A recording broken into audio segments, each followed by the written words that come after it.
Good morning and a very warm welcome to the Cooper Associates County Ground for Day 3 of this LV Insurance County Championship First Division match between Somerset and Nottinghamshire. The visitors will resume their second innings 38 for 1 in about 45 minutes time, trailing by 223. And we have a very promising weather forecast for the day ahead. There is one amendment to yesterday's scorecard to tell you about. James Rue was actually caught by Will Young and not Jack Haynes, as was originally recorded.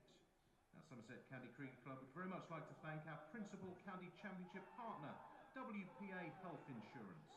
They're based only a few miles from the Cooper Associates County Ground, and they look after the health care of hundreds of thousands of people across the UK, from families to some of the UK's most well-known companies.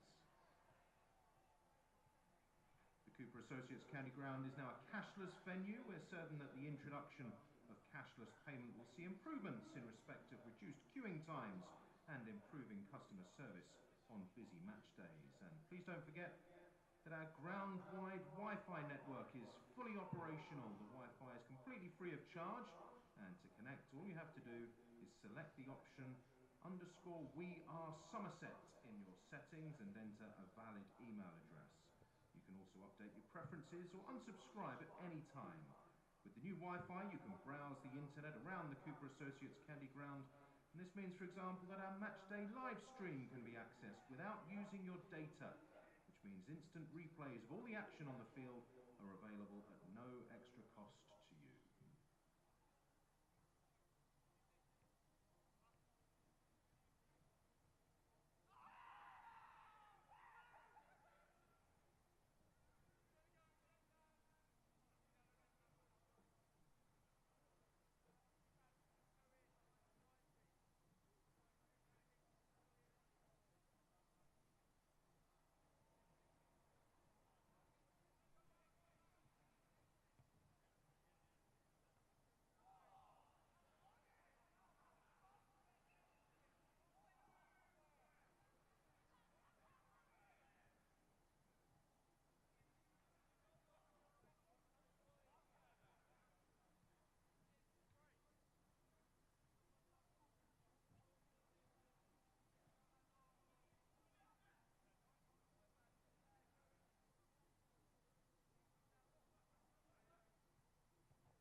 Our match sponsor for this Vitality County Championship First Division clash is NHS Somerset. Now, together with Somerset Council's public health team, they've launched their Take the Pressure Off campaign, which aims to test the blood pressure of thousands of Somerset residents to increase awareness in the early detection of high blood pressure. High blood pressure is responsible for more than half of all strokes and heart attacks across the UK, and often presents as a silent sign of these potentially life-threatening conditions. So the importance of regular checks has never been more important. The Take the Pressure Off campaign is designed to encourage residents, particularly men, to regularly check their blood pressure and take necessary steps towards managing their health. NHS Somerset is joining us here at the Cooper Associates County Ground on the first 3 days of this match to offer free blood pressure tests to members and spectators and stragglers. They're open right now.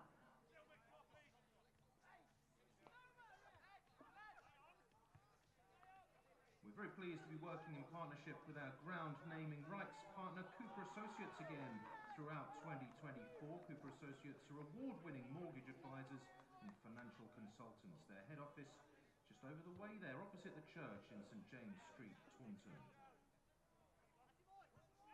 Working with Somerset County Cricket Club is one of the best ways to get your message heard. By advertising with us, your business could be seen by tens of thousands of people every day. There's a large range of partnerships and advertising opportunities available here at Somerset County Cricket Club, with traditional pitchside perimeter boards, player sponsorship. There's also hospitality packages, shirt sponsorship, and tailored business membership. There really is something to suit every business and every budget. If you'd like more information, please visit the reception in the Marcus Trescothick Pavilion or visit our website.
15 minutes away from the start of the action on day 3 here at the Cooper Associates County Ground, so a good time to tell you the wonderful Somerset Cricket Museum will be open today during the lunch and tea breaks. There's a wide selection of hot and cold food and drinks available around the ground today as well, including, I'm led to believe, a rather excellent carvery on offer in the county room.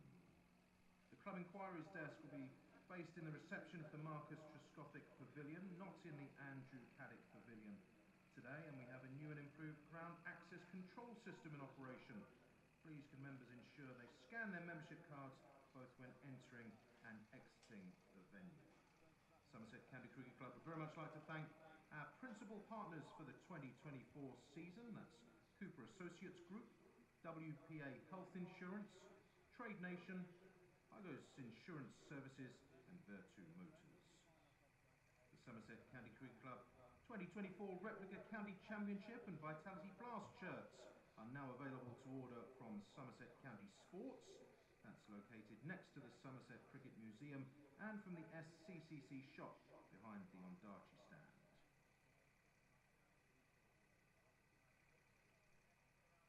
A big weekend for your calendars is coming up in exactly 2 months' time. It's Friday, Saturday and Sunday, the 21st, 22nd and 23rd of June. There's the Black Dyke Band coming here for last night of the proms. That's on Saturday, June the 22nd. It's an unforgettable evening of music, patriotism and pure joy as we celebrate the last night of the proms. It will be a spectacular event that will feature the world-famous Black Dyke Band, renowned for their mesmerising performances, and the vocal soloist from the esteemed Opera North.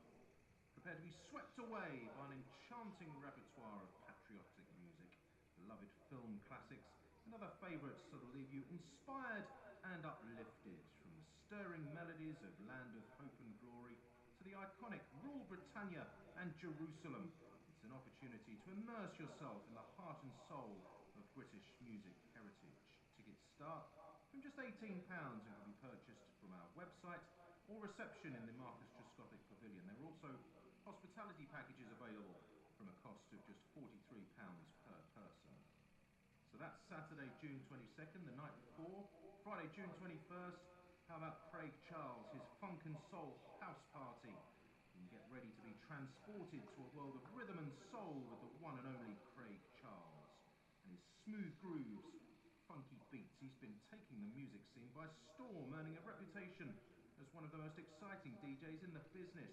From the stages of Glastonbury to the airwaves of BBC Six Music, Craig's been entertaining crowds with his infectious energy and unbeatable beats for over 30 years now. Tickets start at just £25 and can be purchased again from our website or reception in the Marcus Trescothick Pavilion. And there are again hospitality packages available should you so wish.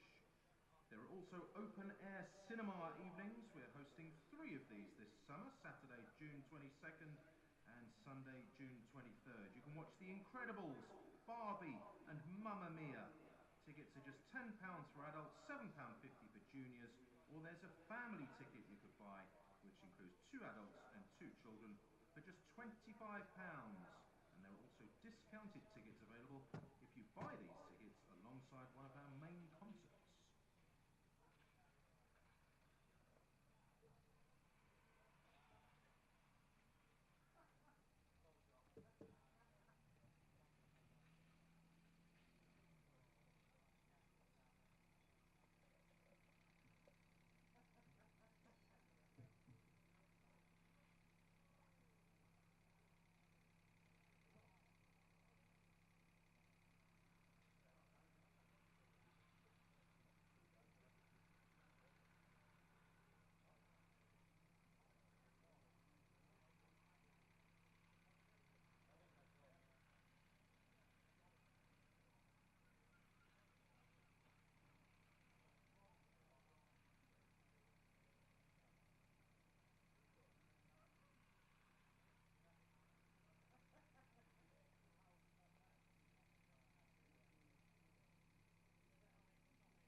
Good morning and welcome to day 3 here at the Cooper Associates County Ground. Somerset are very much on top. Nottinghamshire currently trail by 223 runs with 9 wickets in the shed. Give me what is facing them today is this pitch here. Apart from the obvious scarring from the bowling spikes of the bowlers, the wicket looks absolutely fantastic. Day 3 at Somerset is always historically a good time to bat, so Somerset's bowlers have got their work cut out for them, but Nottinghamshire batsmen are a long way behind in this game, so the pressure is certainly on. And let's see how Somerset tackle today's play.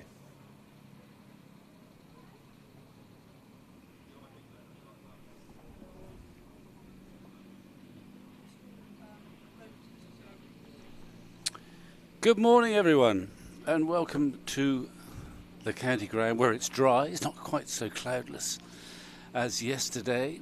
Everyone's just about to get ready. Pete Trigo, you may have been listening to his pitch report. Actually, I didn't hear it, but he sprinted up the stairs and he's just gathering himself and will give us even more detail about what he thinks is going to happen out there. The umpires, well, they're just about to surface. We know the situation. Notts 38 for 1, still I think 223 behind.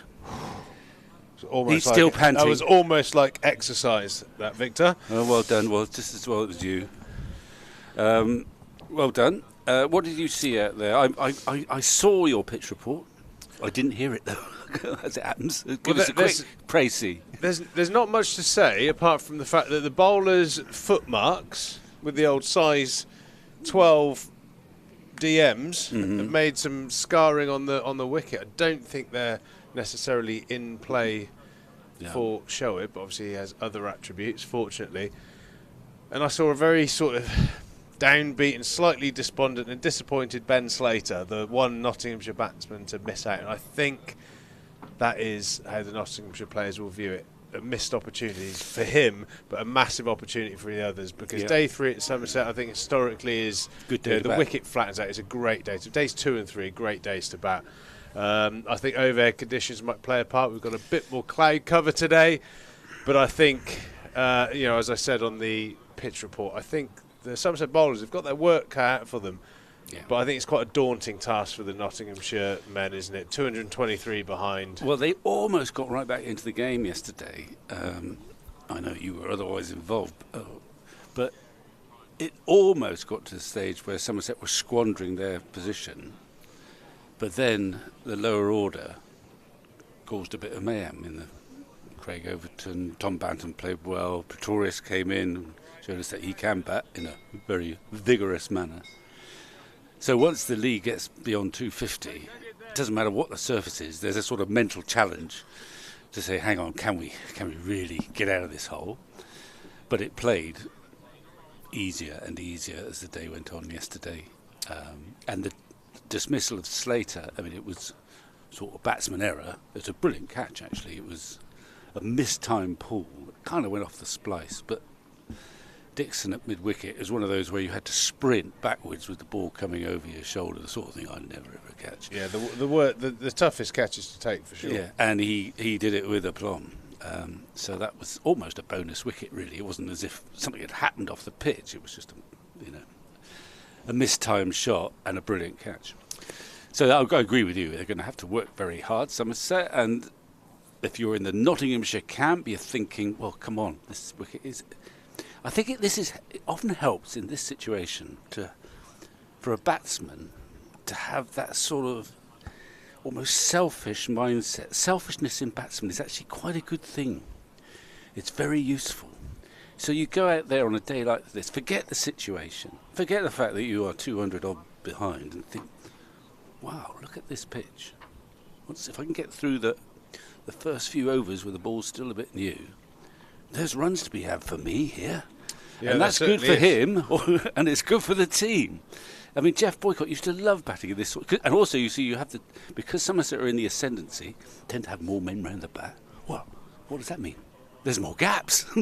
More gaps, more runs. I think it's the perfect scenario for a batsman. I think any top first-class batsman has that selfish element, and that's not a negative thing at all. No. This is the perfect scenario. You've got a beautifully prepared wicket.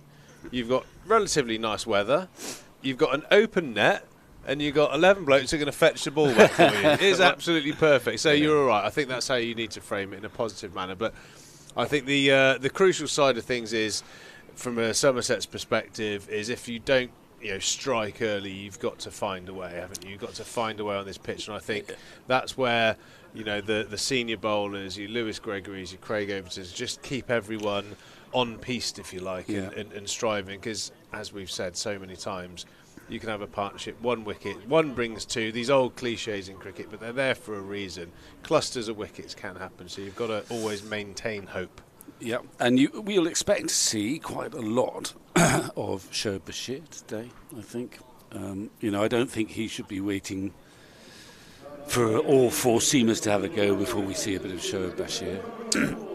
That's my suspicion. And from a Somerset perspective, you've got to seize every chance, because you're not going to create lots of chances on a surface like this. You've got to take whatever comes. And they've done that, actually, in this match so far. They caught everything. Very good catch last night by Dixon to get one wicket. And then, in the first innings, there was flawless catching, and then you get a little bonus run out with a direct hit, and it just changes the tempo. So we've got an intriguing day ahead, no question about that. The players, they've all emerged together, umpires, players, the two Nottinghamshire batsmen, two batsmen with pedigree, no doubt about that, two international batsmen. Hamid played much better last night, and Will Young, who Pete knew as a youngster but is now established international player. So quite a formidable pair to be followed by some quality players too. Of course, Joe Clark has been the man in form. Somerset managed to get him out, or he got himself out in the first innings, but that's always a big wicket nowadays.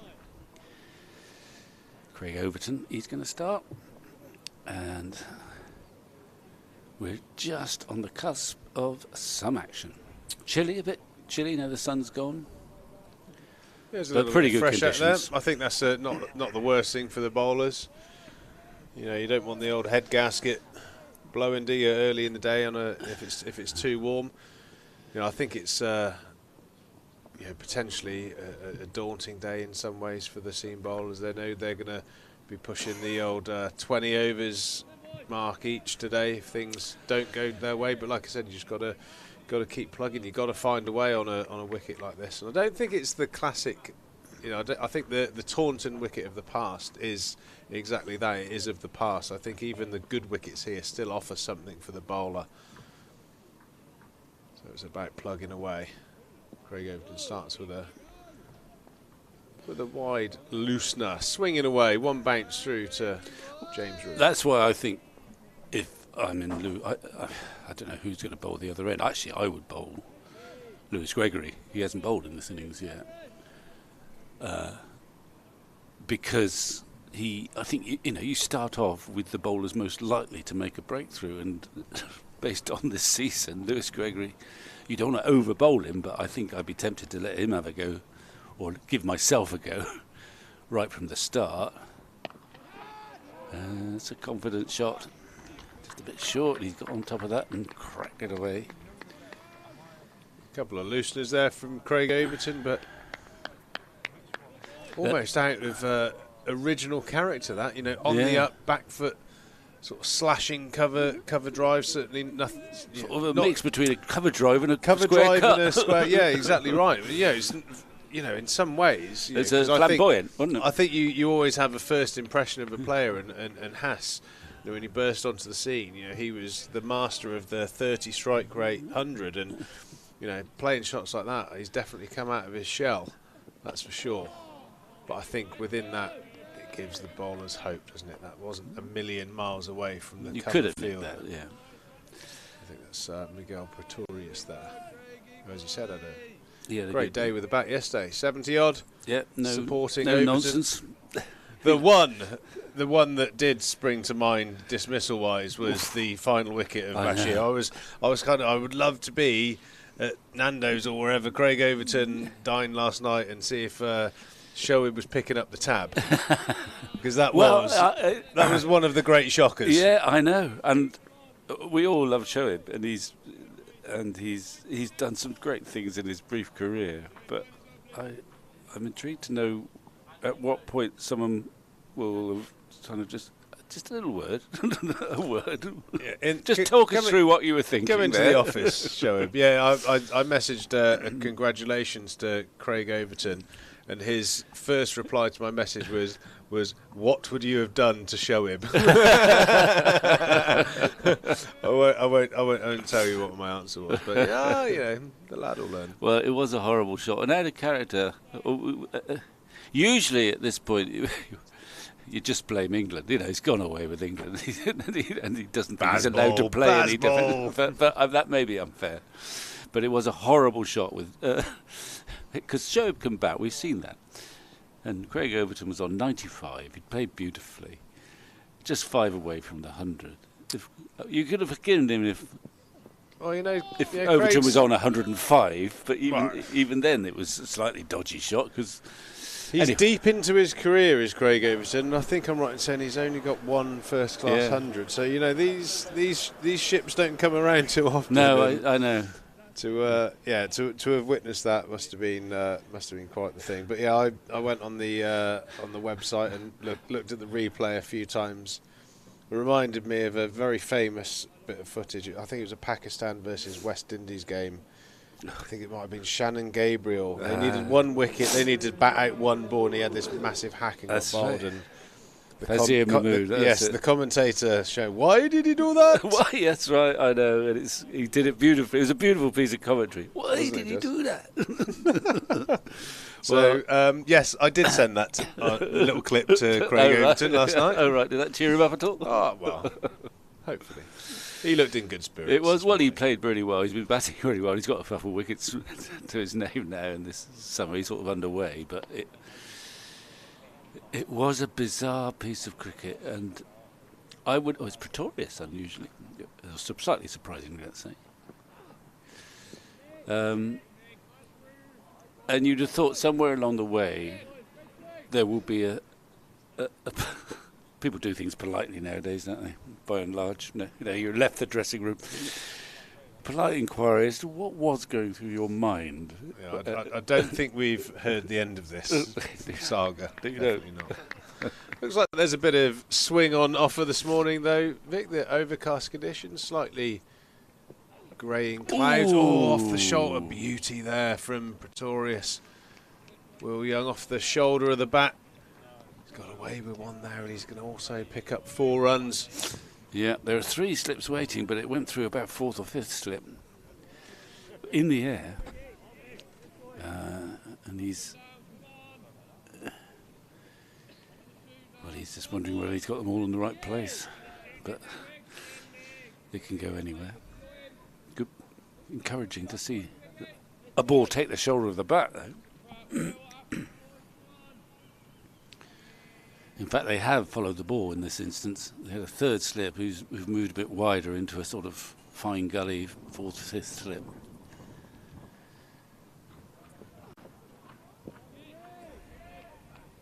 I mean, the other thing I think I would do, if it's not doing very much, I would get Shoaib on early. Not because I think he's going to cause mayhem, but if you can get Shoaib on relatively early, then that gives you the freedom later on to have some seam bowlers with overs in them, plenty of fuel in them. Yeah, I think spell management is going to have to be pretty key. Lewis, I think that's the one benefit of Lewis's captaincy now, isn't it? He understands what bowlers can tolerate. Also, bowlers, even if they're bowling well, one more captain, he's going to know that where the sort of shut-off point is. I would say between 5 to 7 overs, I think, is the spell length you probably want to see. And if each bowler can bowl maybe 3, possibly 4 of those in the day, I think that would be great. And you can keep that impact level up instead of just becoming a bowling machine. And you're exactly right, Vic. Bashir toiling away at one end, controlling the run rate is pretty crucial to that. And it's not going to zip around to the same extent that we saw on the first morning. Saying that though, I think that's Good quite an pace, isn't it? encouraging shape on the ball. You know, Yeah. shape, bounce. You know, I think Rui's taken that around about waist high, so there's still some pace in the wicket. There's That went through nicely. And just thinking, I don't know Miguel Pretorius at all yet, but if he's human, you're playing for a completely new set of cricketers as teammates. He won't know many of these guys. I certainly want to put on a show, that's for sure. Exactly. You want to be able to feel part of it and to contribute. And at the Oval, he sort of did okay, but nothing much. Nothing much. It was his first game, and a difficult game. But he's come down here. He's got a couple of wickets in the first innings, and then he's gone out and got 70 odd in typically, what I imagine is typically forthright manner. So he's done something now, and you feel more comfortable in that dressing room, feel more comfortable, and hopefully that will reflect in his bowling as well as in his batting. Yeah, exactly right. It's not to be underestimated that no matter what you've done in your career, you could have played 100 Test matches, but when you join a new club, a new group of players, you want to show them for their team that you can you've got something to offer. You've got some. You're motivated and stuff. So yeah, exactly right. I think that will raise him. If you can offer with the bat as well, it certainly helps your bowling game out. As we've got Overton picking his heels up. There's a little bit of shape and straighten back in towards Will Young. I'm only chuckling because I saw James Roux jumping up and down, as if this was almost a definite LBW. I don't think he saw the massive inside edge. No, and not a flicker from Craig Overton. So he stopped jumping up and down then. I think from a line point of view from behind that would be pretty adjacent. Yeah, solid bit of cricket bat on that one. Probing away at Will Young's pad. Bashir doing the fielding, that's certainly something he'll have in the back of his mind. Oh, don't misfield or drop a catch on Craig today. He's actually, Bashir, he ain't got a sweater on, everyone else has.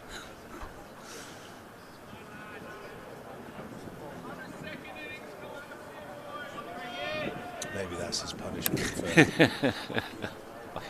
Craig has pinched his sweaters.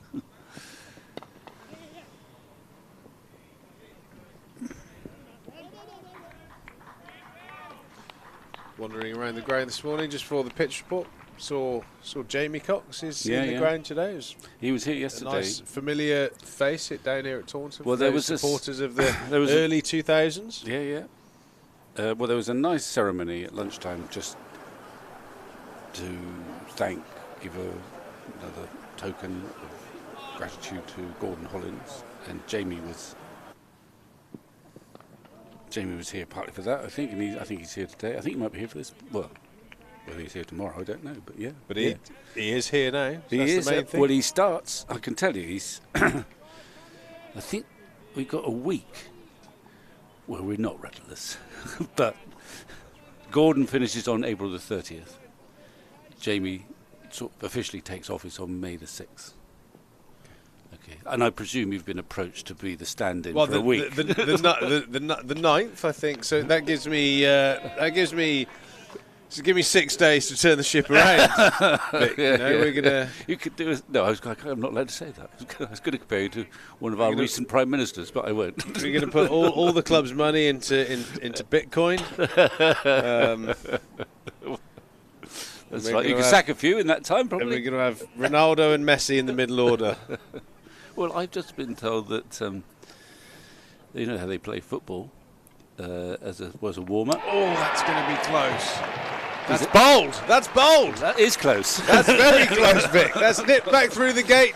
Hit the top of the bails. Craig Overton struck, and that's a massive wicket. We know how many hours Hamid can bat.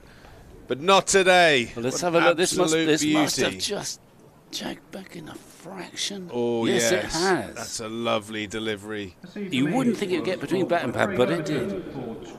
That's a fine delivery. It is a good delivery. If you can keep bowling them, this match won't last too long. It's just crept through, but he doesn't quite know how, Hamid, because, a split second after he's played its shot, there doesn't look to be a gap between bat and pad, but there was just enough as the ball on a length just outside off stump, came back in, and why they don't have, for the ageing commentator, which may include you here, bails that light up. I thought that was top of the pad, I thought it was an LBW show. Me too. I was blocked out, but yeah, I think it was, and I think in some ways that really does add to the weight of the argument that Hamid played a pretty solid looking forward defensive. He smothered the stumps, but that ball just jagged back perfectly. The new batter is number Just maybe a fraction late on it as well, and that's awesome start from Somerset. That's just what they wanted. I think it's a big psychological blow for early wicket. the Nottinghamshire dressing room as well, to have their opening batter and captain back in the hutch. And then the other, I keep going on about Clark, but I do see him as, logically the biggest threat to Somerset. It's good to get him in, get those good players in as early as possible, where there's a lot of overs left in the bowlers. The ball is still relatively new. You want to get the good players in early, not coming in at 125 for 2, when it's usually a bit easier. Yeah, bowler's fresh, the ball's doing a bit, and there's definitely a little bit of swing around. And like I said, even though the pitches have that sort of Taunton look about them, very, very well curated pitches, very flat looking, there's just something in them. There's always something to keep the bowlers interested, whereas years gone by they were very, very flat and the seam wouldn't take or anything like that. So fair play to the groundsman. I know the bowlers are much happier charging in. It just keeps you going, doesn't it, when you see a little bit of seam movement. Even if you're not taking the wickets, just the fact that the ball's doing something. You've got to have a chance. You've got to have in your mind a way that you think you can get a wicket, haven't you, as a bowler? Otherwise it becomes a bit desperate. Well, credit to Craigo. He bowled a pretty tight line. The LBW shout against Will Young. He's landing the ball in and around that middle stump. And he's running up with purpose, stump. isn't he? You've got a bit of rhythm, I think that's the thing. It's not always how fast you run up, is it? But it's having, it looks like he's got a bit of rhythm. That's a beautiful delivery, that was an absolute cracker. I'm sure we'll get to see that again at the end of this over. Hopefully we'll have some more replays of wickets, but for now it's Pretorius just smashing away on that back of a length, and I think actually in time Pretorius will have to make that adjustment. I feel like Craig Overton, similar sort of height, stature, same release points, is just a little bit fuller. Pretorius, I think that sort of South African Australian length he's still bowling at the moment isn't perfectly suited to English conditions. Just allow yourself to be driven. That length there, I feel you like that? I think that's a good dot ball length. Yeah, I don't think it's a wicket taking length. You think that's just a fraction short still? Just a tiny bit. It's not much, but I think they're the wicket in South Africa with the ball. The wicket's a little bit harder, but maybe nip around a little bit more. That's that good hard length. But I think in England it's just a dot ball length. I think those. I suppose you look at the very best. Do it at the moment, Jimmy Anderson, they're always challenging the knee roll just a little bit fuller.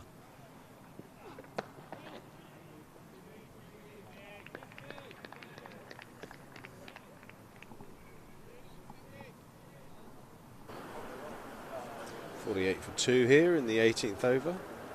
Craig Overton has struck, removing Nottinghamshire's Hasim Hamid with an absolute beauty, shaped away, nipped back through the gate.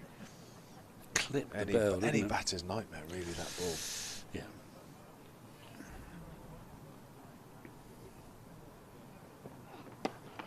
I guess if you're a batsman and you're being critical of yourself, is you think I should have somehow been able to get something, even if it's only my front leg, in the way.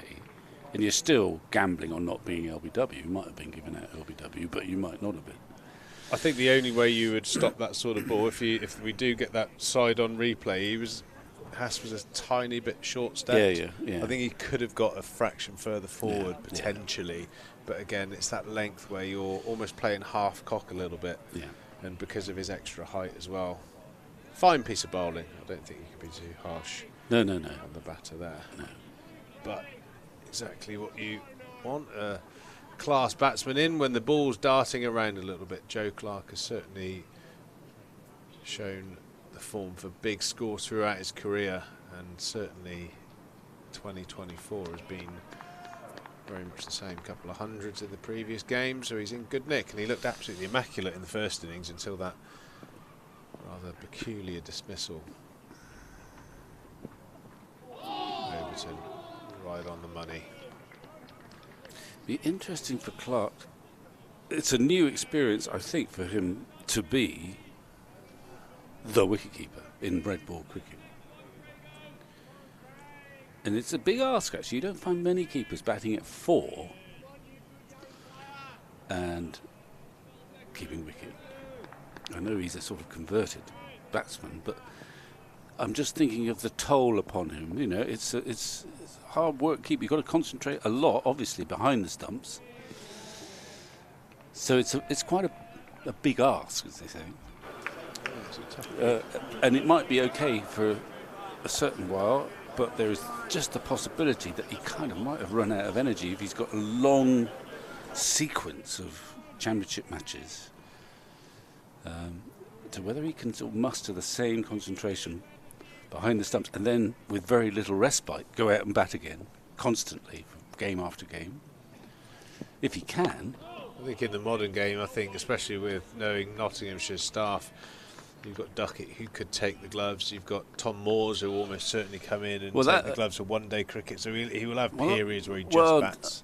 So Tom Moores, I suppose, I've obviously seen him play, and he's a dangerous batsman, isn't he? He's a sort of what he would be in the one-day side. Do you think? Yeah. Definitely. So he would probably keep.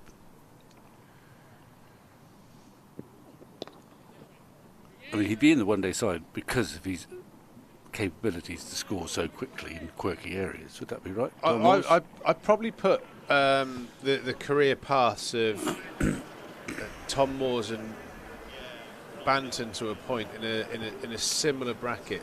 Tommy Moores has seen him score some unbelievable runs in 4-day cricket and play some outrageous shots, and all the the shots that take your breath away in limited overs cricket. And I think he's in that place. I spoke to him a couple of weeks ago when I saw him. Tom Moores, it's about that. Really making a definitive decision on how you want to play each format. Do you want to be true to yourself? And I've had the same conversation with Tom Banton, Joss Butler years ago. Am I playing 4-day cricket like I do 1-day cricket because I'm successful in 1-day cricket and I'm struggling in 4-day cricket? Do I just go out there and hit? Do I try and learn how to block and leave as well as hit the bad ball? And I think those players with those unbelievable top-end shots really do struggle to find a 4-day tempo as much as anything else. But Tommy's he's an incredible player. He plays shots that you just almost otherworldly can't work out how he does it. Like Banton, Fidel Edwards 90 miles an hour reverse slog sweep over 6, and you're just thinking, how is that even possible? Tommy Moores has that ability, and he's scored first-class hundreds, and again, breathtaking knocks that take the game away from the opposition. But it's just that consistency of a way to play in 4-day cricket that I think guys like that struggle with. Well, no, I understand. Well, I don't understand that from personal experience, but looking on, I can see that there is, in a way that didn't happen when I played, there are so many questions for you to answer if you are a sort of a brilliant white ball cricketer who has all the shots. You've got so many decisions to make when you're playing the red ball game about how you're going to play. It becomes quite a complicated process, and you can go the wrong way too, or you can get too cautious. If you are a natural stroke maker like Banton or Joss Butler,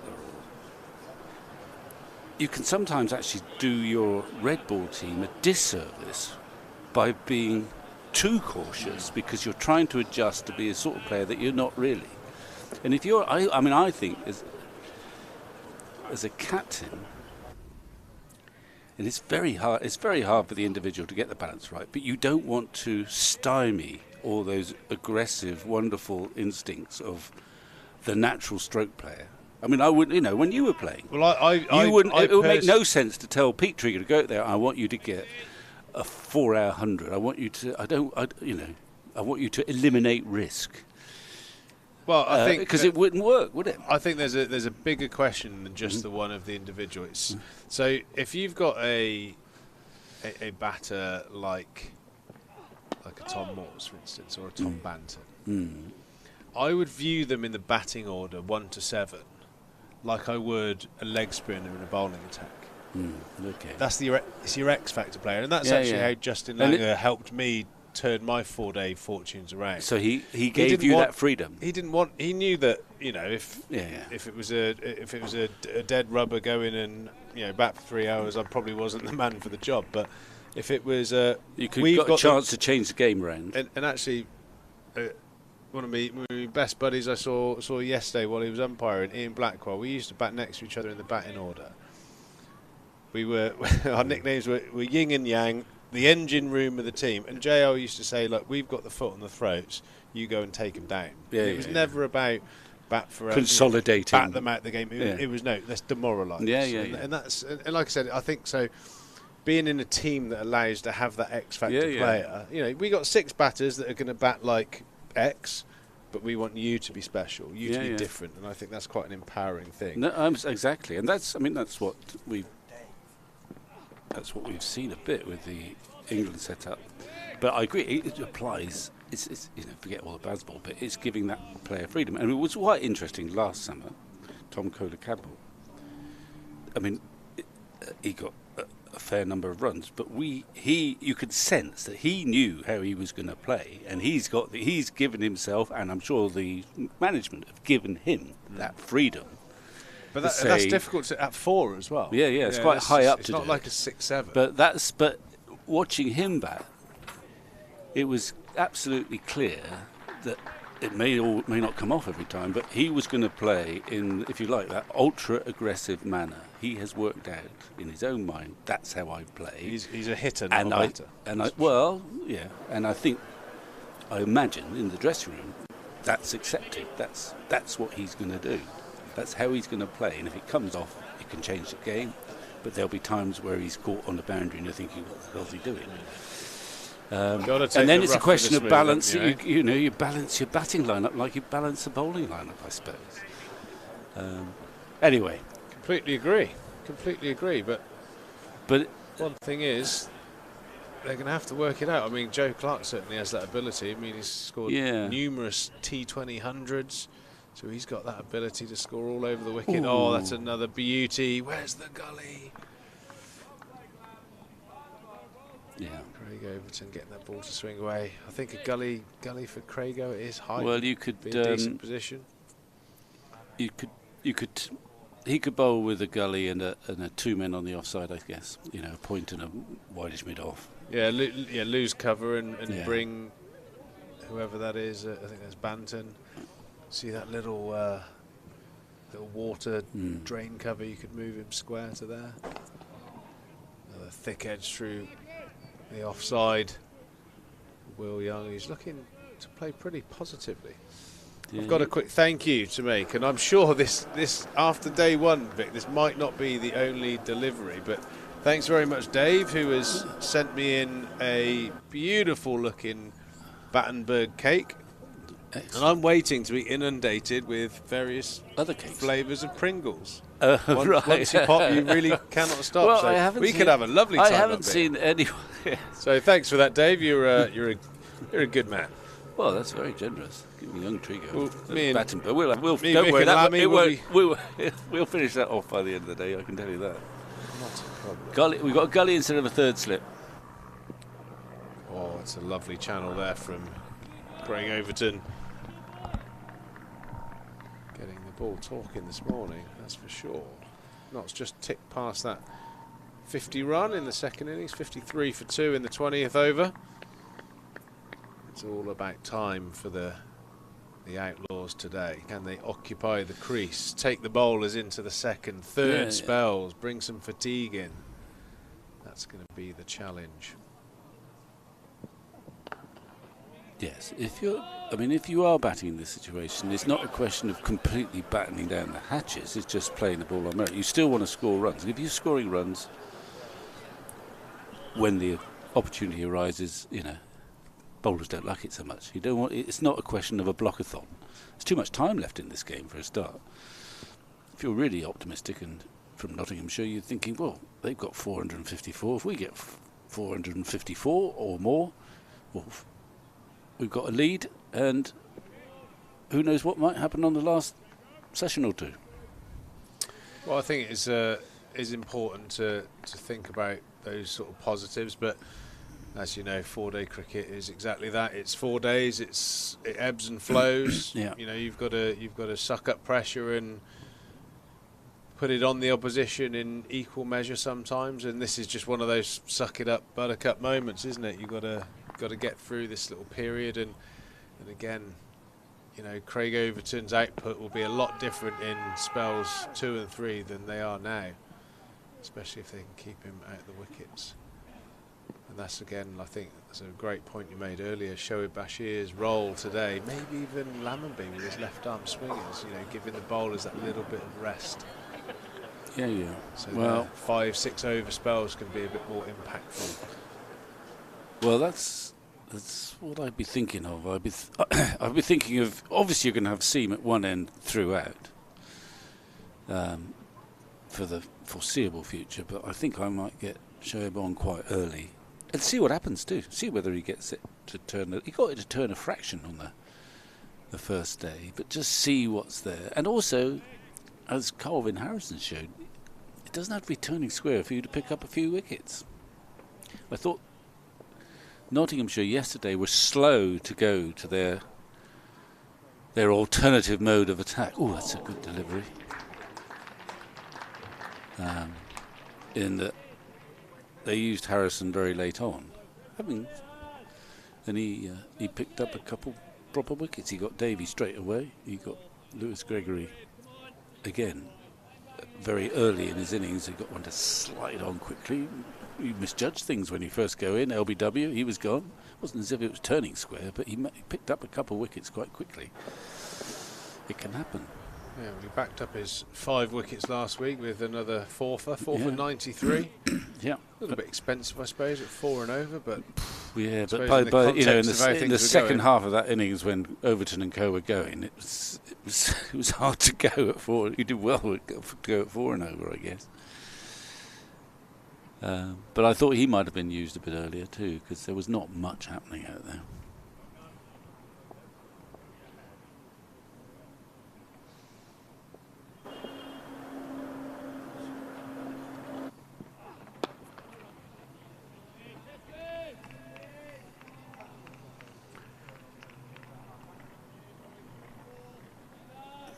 I do agree with you about Lewis Gregory. I think that slightly fuller, skiddier trajectory trajectory would be a bit more suited to the pitch than that hard length, that previous baller.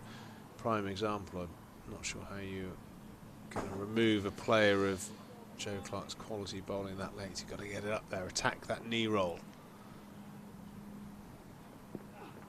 That's a good length well bowled. That's the area you want to be attacking here.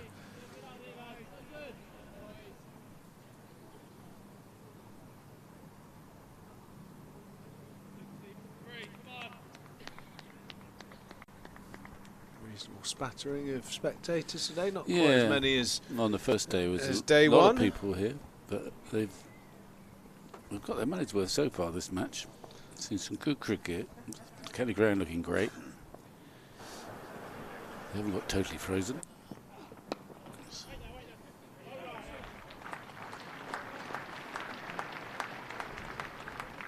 Seen some good players. I mean, interesting talking about Banton. He obviously played well yesterday, and he played quite clinically in that there were some glorious shots, but nothing extravagant. There wasn't any sort of one-day feel to it. He didn't play any exotic one-day shots. Most notable was actually cover driving. He just played a stream of beautiful cover drives whenever anyone over-pitched. I think there's also an age attached to these kind of performances. You know, he burst on the scene as a very young man and had that exuberance of youth, which is exactly what you want to see. You know. Yeah, it all happened very quickly, didn't it? putting his said stake he played in the for ground. England. Yeah, picked up by franchises, played for England very quickly, and he's still a young man about to find his feet. And realistically, when do batters really come into their own in 4-day cricket? 27, 28, 29? Well, you'd think that's the normal peak. I mean, what is encouraging, I think, in this modern era of franchise, is that he still has a real determination to try and do well with in a red ball game. He wants to play in that red ball side, whereas some players are coming to the conclusion, but they will do the way things are going.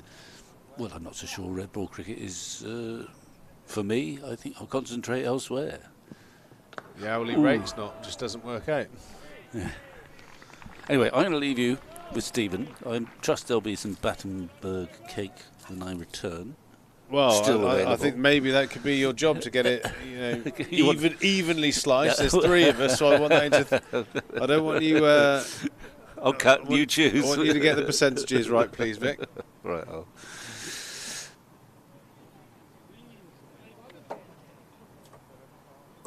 Yeah, you got to keep an eye on Vic Marks when there's a little bit of cake around. Cup of tea, bit of Battenberg. Happy days. Thanks again to Dave, who's sent that in.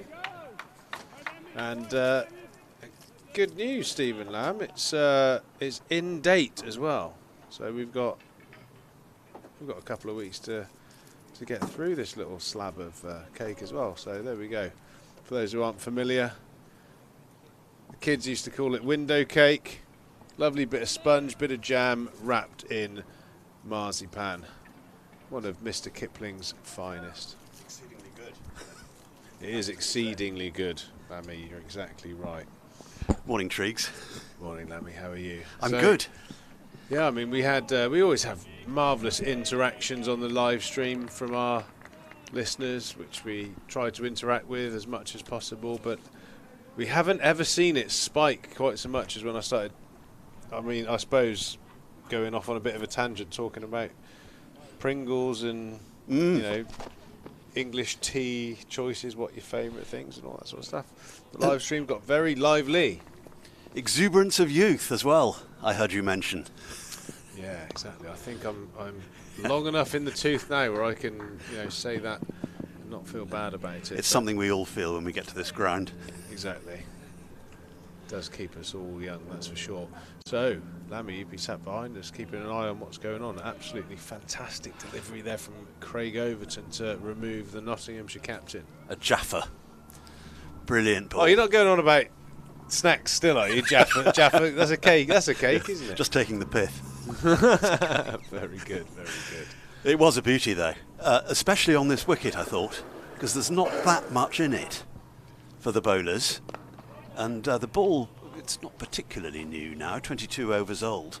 But to get that jag back in, and you could tell from his reaction how thrilled he was with it. Yeah, definitely. I mean, because when you remove a player of that calibre, if you don't celebrate those, you're not going to celebrate any. So, brilliant to get that breakthrough. Things have gone a little bit quiet on the runs and wickets front. Exactly. As we spoke about, myself and Vic, they're sucking up the pressure that's been applied by Somerset pretty well at the moment, but Somerset are doing a very good job of keeping their foot on the throat as much as possible. Yeah, keeping the pressure on. We've only seen the two bowlers so far today. I'd say that won't be for much longer. Lewis Gregory just did a obligatory swing of the arms and has sprinted from slip to slip, so I'm pretty sure that he's going to be the next cab off the rank. I want to see him. Yeah, I think Vic was very much a fan of that, as well as potentially going to Shoaib as early as possible, getting that sort of spinner into the work while the seamers rotate from whatever the perceived favourite end is. I'm having a look at the flag at the moment. There's pretty much zero movement on the flag posts, so there's no real wind to speak of. Yes, that big Somerset flag, made by Polly Rhodes, the scorer a winter or so ago, is trying to billow out a bit, but not really succeeding. Okay, that's some serious crochet. There we go, the Somerset flag proudly waving in the wind. The Somerset Wyvern. always like to drop that word in every couple of weeks, Lammy. I know it gets people going. Indeed. Is it a wyvern? Is it a dragon? Is it a griffin? And all this kind of nonsense. The ongoing debate. Of course, St George slew the wyvern, didn't he? That's probably controversial in itself. Yeah. Well, we are having a rewriting of history at the moment, aren't we? Anyway, There's one on proud history Somerset have had earlier this week. We had a number of inductions onto the Legends Wall, Truscothic and Shrubsole, to name but a couple. I think the others were Botham and Viv Richards, so 4 inductees and magnificent 4. all Somerset greats. A lot of great players that represented this club, so I hope the wall is long or high, whichever way they go about it. It's the club's 150th anniversary coming up. Much to celebrate in that regard. And I actually found, which you're having a look through at the moment, Triggs, there was a booklet produced to celebrate the centenary 50 years ago. And Vic Marks features. Here we go. Somerset's centenary playing staff. It was a little bit before your time. What a barnet Vic Marks has got there. It's kind of, I don't know. I don't know whether we can have a look at it in the camera. It's almost like a bob with a fringe, and a lot of players have the same trim. I think there was obviously one very busy shearer. Top left is Victor. VJ Marks. Back it up a little bit. There we go. There we go. There he is, top left. Oh, look at IT Botham's trim and Brian Rose. What, you know, he is a captain that clearly comes with fringe benefits. Look at that. Wow. Pretorius still in the attack into his, just finishing off his 8th over. He's bowled nicely and he's just, oh wow, that look for all money and edge. That's an absolute beauty as we see on replay. Oh my lord, how's that not an edge? Anything but. Oh, that is an absolute beauty. Yeah, he's bowled well, Pretorius. Hasn't he just? I mean, that. I think, without going on about it, that's the length. You see on the replay there, that past the knee roll, I think a lot of his deliveries have been more sort of thigh pad, waist high. And you don't really get much out of an English wicket from those lengths. So you can just sit back and play with a straight bat. I think that last one was absolutely perfect. It is going to be Lewis Gregory coming on first change. What a ball that is. Beauty. Yeah, nice to see Lewis into the attack. He bowled really well in the first innings. Looked like he had good energy in his legs. You can just tell by, I think, you know, playing a lot of cricket with Lewis, you get that sense of when he's feeling good about himself. Is probably hard to notice really, but he just has that a certain gait where you just think, yeah, Lewis is in good shape. Nice full away swinging delivery, but very well played by Joe Clark through the covers. He started the season very well, hasn't he, Lewis?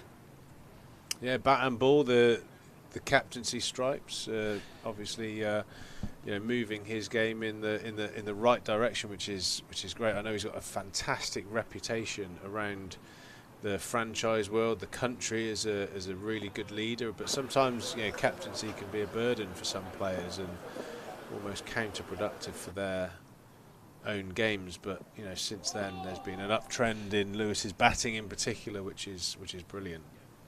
From your knowledge of him and captains in general, what will he bring? It's early days in 4-day cricket. Well, I think with Lewis, I think there's just quite a calmness and a dare I say quite a practical view. He's played a lot of cricket. He's a bowler and a batter. And I think he's just got that, you know, sometimes things work, sometimes things don't. I don't think he reads too much into moments. And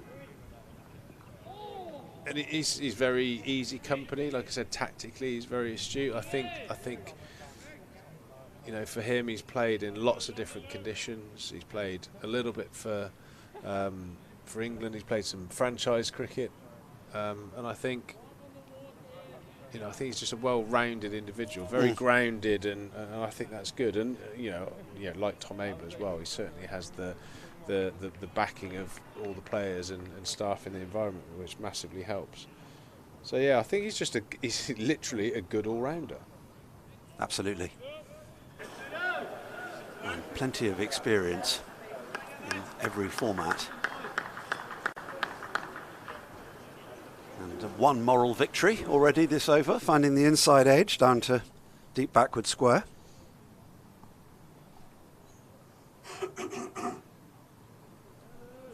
Yeah, I think as Lewis, carries on. I mean, he's coming up 32 now, so he's certainly in the second half of his career. I think, we'll see naturally a tailing off of the amount of overs he bowls, but I really hope there's a spike in his batting, which he showed this year, because he's always been handy, and he can put those match-winning knocks together. But I think his talent with the bat, hasn't really maximised or fulfilled that potential. So I'm hoping over the years he'll start to even into, quite level between batting and bowling. And at some stage, and I think in an ideal world for an all-rounder, the batting will take over and the bowling might taper, which will obviously elongate his career as well. But yeah, he's certainly a fine player, and just has that knack, Lammy, of streaks of wickets, doesn't he? He gets his tail up, and he can blow 3 out in a very short space of time. Very exciting cricket, always has been. I remember interviewing him quite early in his career. It was a game at Hove, which Somerset won, championship game, and he made a good contribution. And he was very firm with me, as describing himself as a batsman who bowls. Yeah, and I think he still did, 200 wickets later, he was still, I'm a batter that bowls, and we were like, Lewis, at the moment you're opening the bowling, so you're a bowler that bats anyway. But I think it's brilliant. But I think what I'm saying is, he's got 400s, averages in the mid-20s.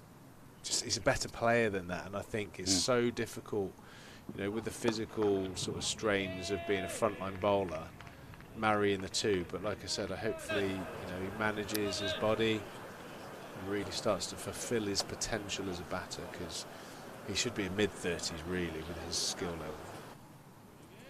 I remember I think it was his first 100 I saw. It was at Lord's.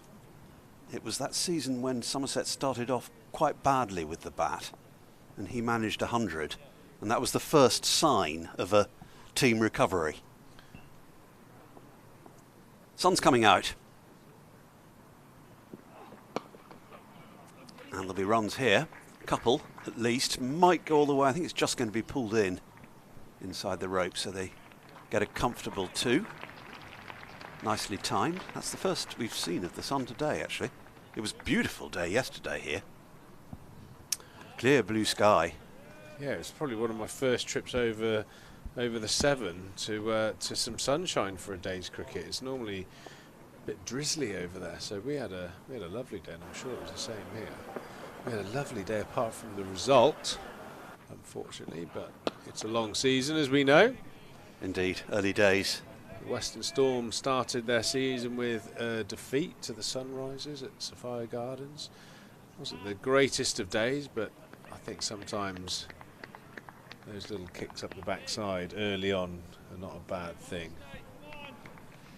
Plenty of good seasons have started with a defeat, I'm sure, in many different sports. So it's how you bounce back. Bounce back ability.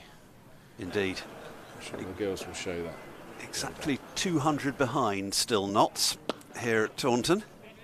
So a long, long way to go to make Somerset bat again. Both openers gone. Hasib Hamid this morning got an absolute beauty from Craig Overton.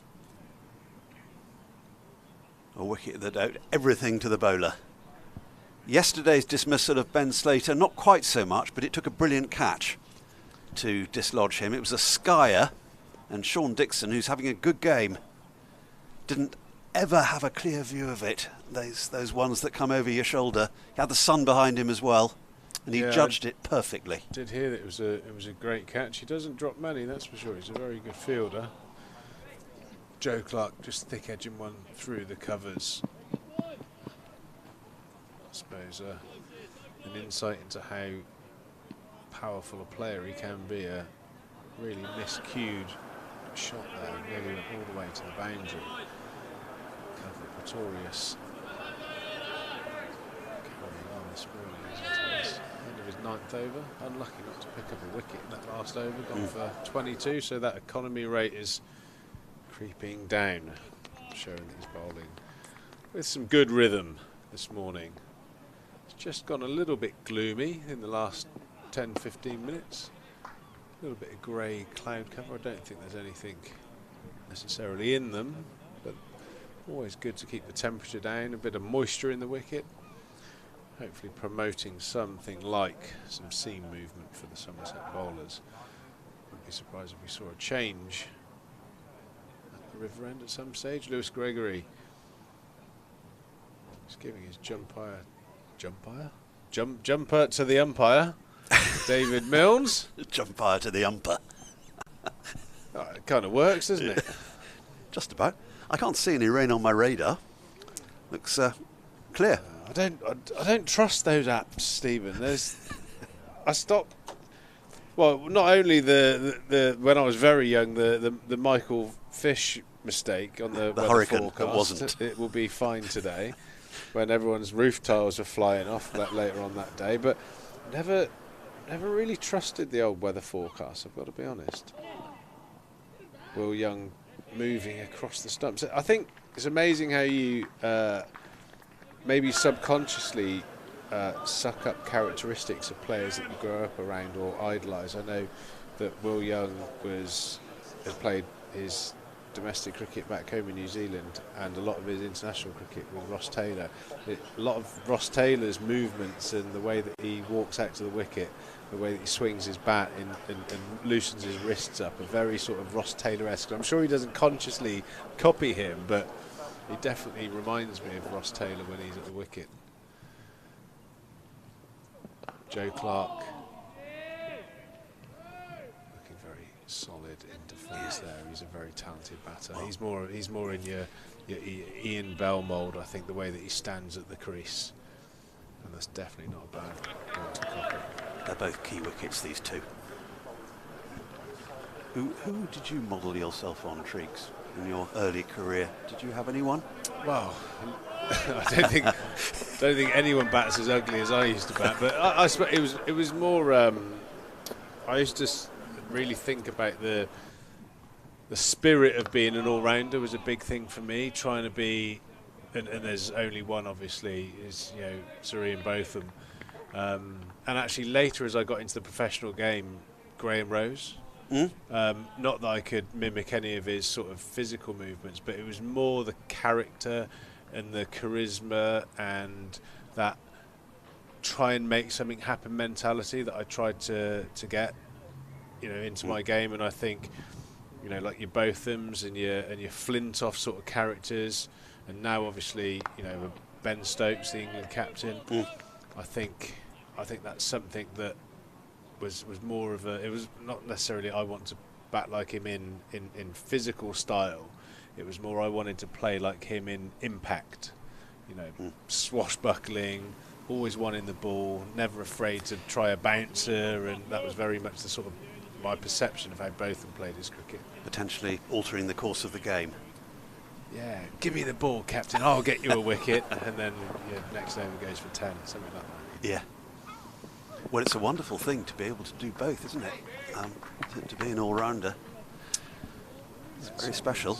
Beautiful shot there from Joe Clark. I mean, the captain I played under, the two captains I played under the majority of my career for Somerset was obviously Marcus Trescothick and Justin Langer. And I don't think you could ever, I don't think either of them would say that I was ever not pestering them to bowl, put it that way. I was always, game's gone flat, captain, give me the ball. He tries to be like, no, Trees, later. And I would just be nagging him the whole time. Something Botham-esque about that as well. It's a point Vic was making yesterday, actually, that early in his career, Ian Botham was banging on the door. He was serving his apprenticeship here at Taunton, and he went to see, when he was left out in favour of Chris Old, he went to see Mike Brearley to make a point that he thought he was worthy of a place, and the way he did it, Vic was saying, impressed Brearley, and that helped him on the pathway into the England side. If only it was that easy. It's great for you to be covering this game, Treeks, because you've played for both these sides. Yeah, I mean, I obviously spent. You know, if we think of it in terms of the Battenberg cake, you know, I probably played the 90% of the cake with Somerset and 10% of the cake with Nottinghamshire. But finishing my career at Nottinghamshire, we won the T20. Actually left quite a big mark on me as a person. Personal relationships with Pete Moores, Paul Franks, Kevin Shine, the staff there,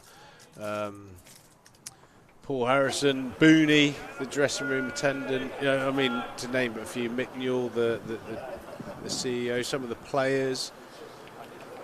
That hopefully I, had some sort of positive impact on. They certainly had a positive impact on me. Loved playing with Luke Fletcher. I mean, well, he complimented me earlier. He said something. I was chatting to Jamie Cox. I think he said something along the lines of, "Everyone in your company is always smiling, Trees," and I feel exactly the same way when I see people around him. He's just one of those brilliant energy givers. He's a fantastic man. But the club are filled with good people. So, obviously I'm a Somerset born and bred player. I played for just shy of 20 years here. But yeah, I have both clubs are quite special to me, actually, in different ways. Special environments both as well, because this is a beautiful ground here, but so is Trent Bridge. Well, as a player, I mean, when I was looking at options, I probably spoke to my agent at the time, and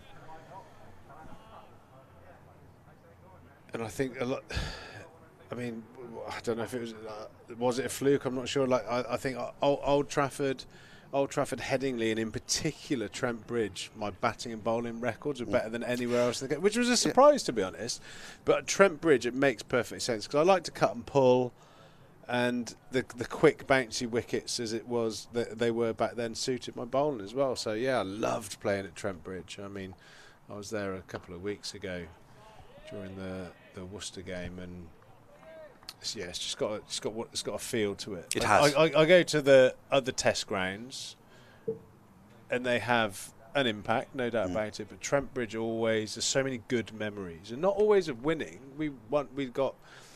Nottinghamshire in the sort of 2000, I don't know, 8 to 12 period. They won a couple of championships. I think they were a hell of a team. We got beat bad a couple of times there, but they were always great games of cricket. Josh Davey into the tack from the river end. He's a bowler that would bowl really well at Trent Bridge on those hard green wickets. I remember watching you score 100 at Trent Bridge for Somerset a few years ago now. Yeah, it was good. They had a great team. Andre Adams and Ryan Sidebottom, James Taylor, Michael Lum, Steve Mullaney, early when he was young, Chris Reed, magnificent county cricketer he was. He was terrific. We were talking about him yesterday, actually, Chris Reed. Paynton born, and the Paul way Franks was charging in. Yeah, we used to have some great battles. I'd slash a few over the cover.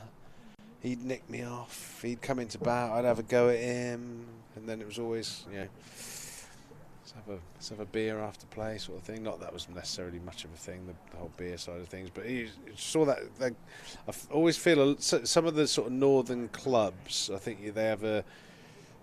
When you play Headingley in particular, they come very hard at you. They don't like you as an opposition player, but I think if you do well and you put in, you get a lot of sort of professional respect back as well, which I always quite like. Gregory is going to continue from the Marcus Trescothick pavilion end. So I was chatting to... Lovely bit of swing there, Lammy. Yeah, movement. Started off. If he can get that one a little bit slightly tighter line, then that could be a threatening delivery.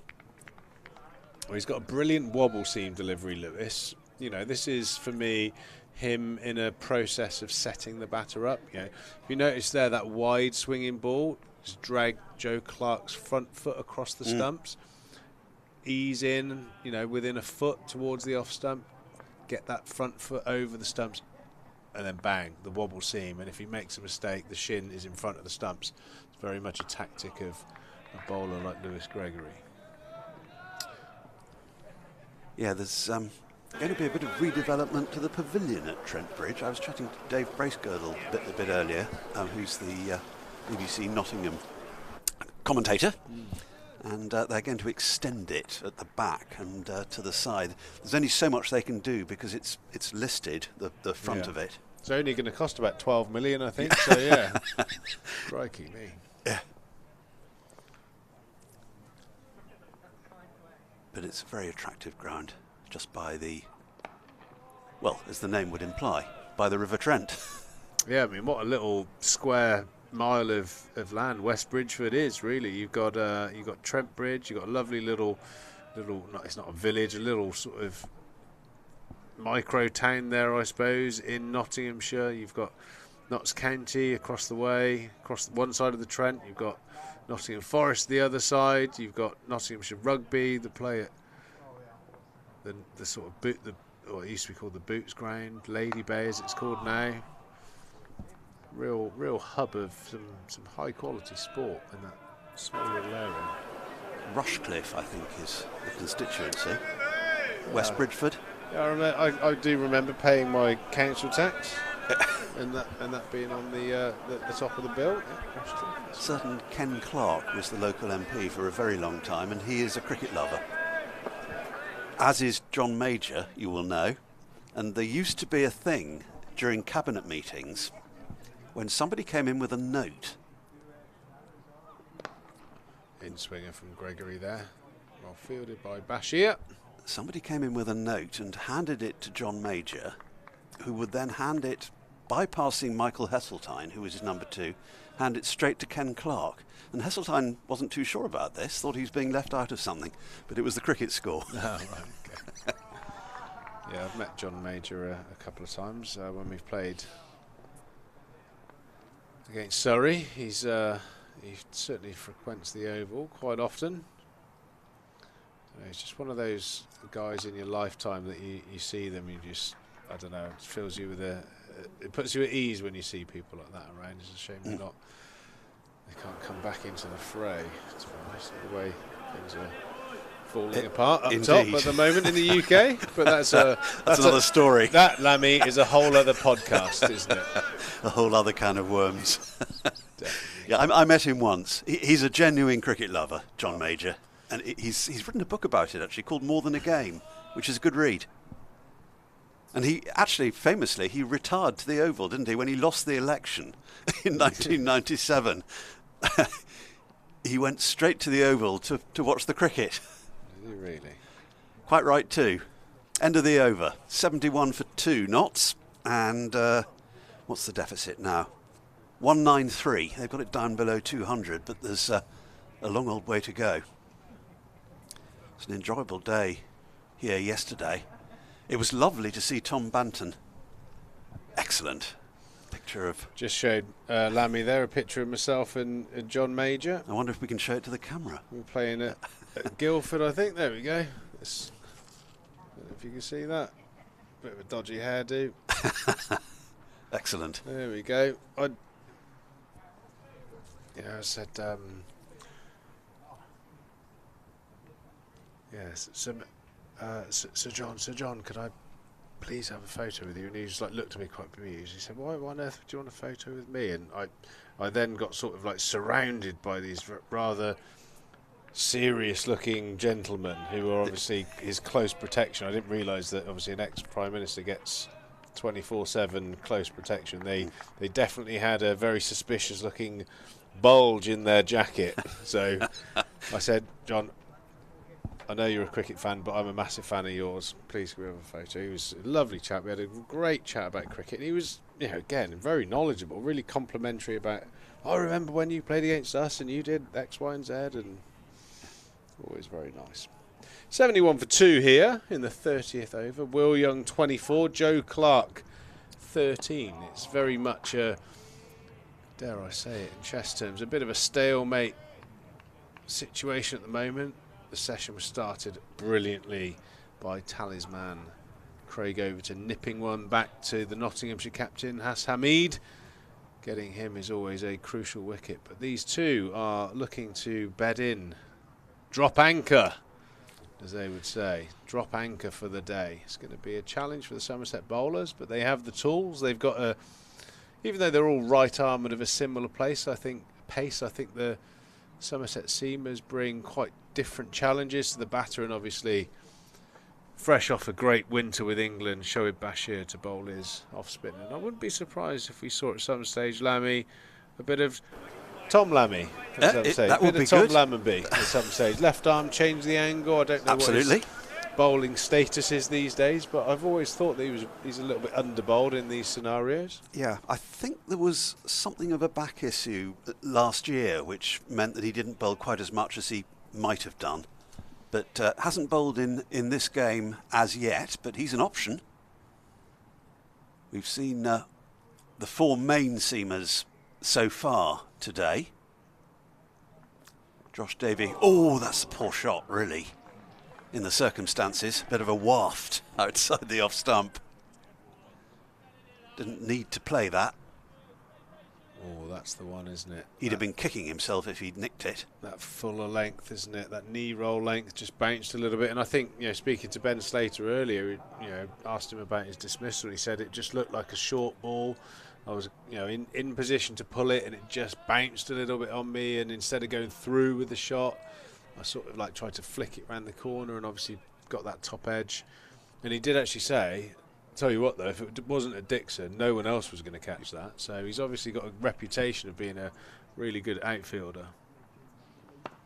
It's a really useful card to have up your sleeve, and my word, it showed yesterday.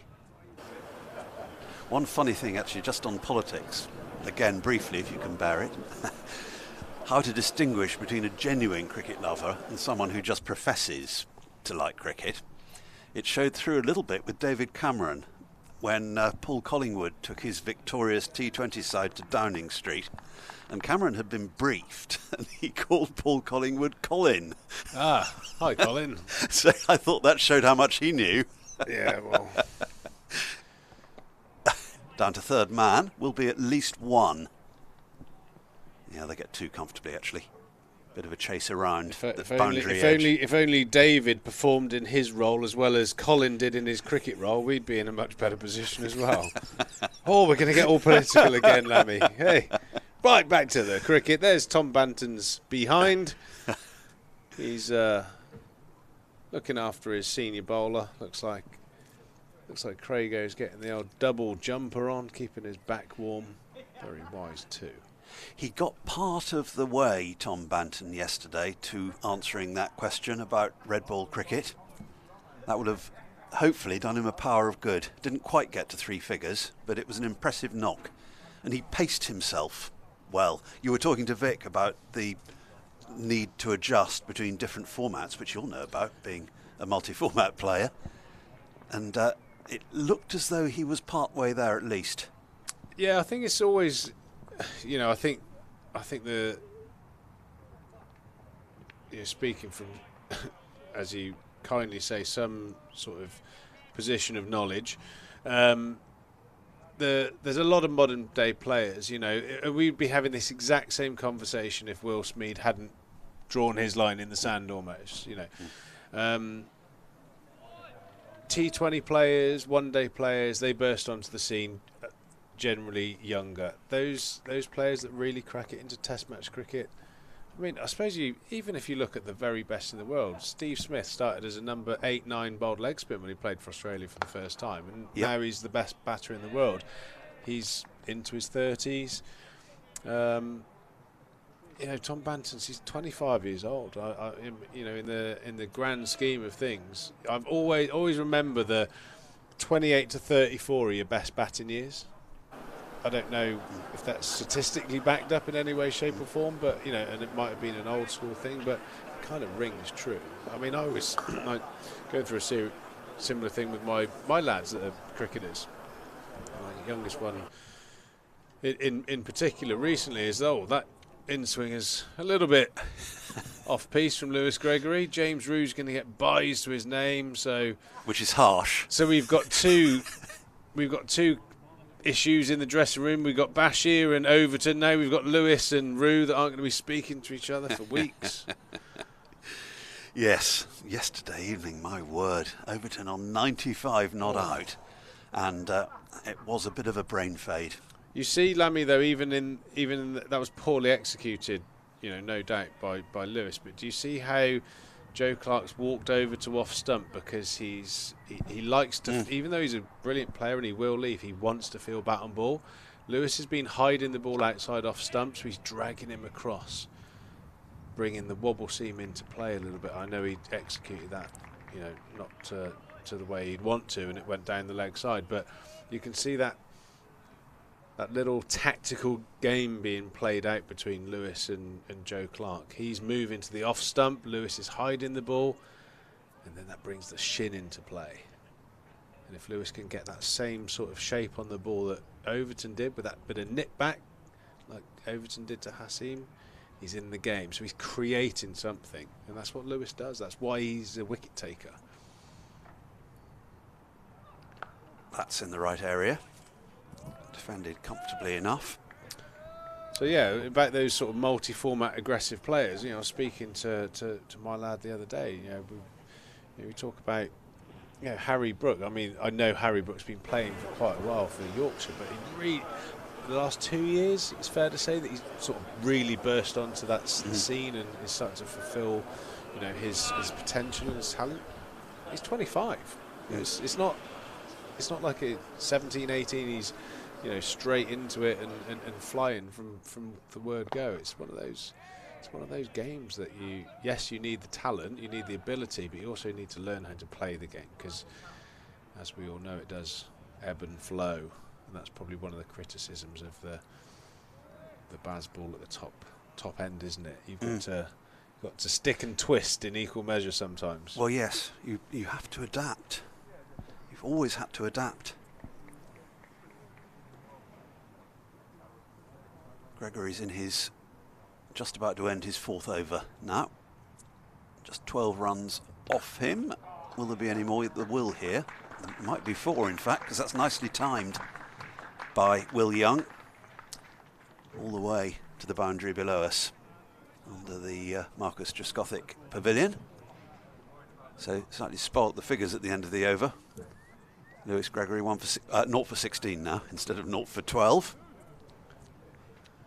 Yeah, very good shot there, no doubt about that. Again, moving down the wicket off to off stump, and we're going to see a little bit of spin introduced here, showing Bashir into the attack, as we've talked about a few times, coming off the back of a really successful winter for him, picked in the England squad with no real first class cricket behind him. Came away with some very, very good figures, and I think I'm probably still right in saying he's taken more wickets for England than he has for Somerset. Is that still the case? I guess you're right. Must be close, but I'll have a look. That's quite something, and certainly a sign of the modern era. That's for sure. He's certainly got the attributes, and even on a docile pitch, as Vic Marks so rightly said, being highly qualified to talk about off-spin bowling, he's got height, he puts good revs on the ball, so he gets something out of even a placid surface. Brought the downfall of Joe Clark. Joe Clark, if you think Joe Clark isn't thinking about that first innings dismissal, you'd be sorely mistaken. He will know that he made that mistake, just adding that little bit of theatre, that bit of pressure. He's got 17 wickets in 3 tests, Shoaib Bashir, and he's got 28 wickets in 10 first-class games. Rightio. So, yeah, he's okay. Well, That nearly awesome stat is not a stat. My apologies. Well, no, it's interesting. I assume. Well, no, those, of course. 17 of those are going to be the Test wickets. Yeah, so that is absolutely. Right. So it is. Yeah. Yeah, because 14 would be half. I'll sit back in my chair and re-put on the smug face. Actually. Absolutely spot on. Bashir probing around that off stump.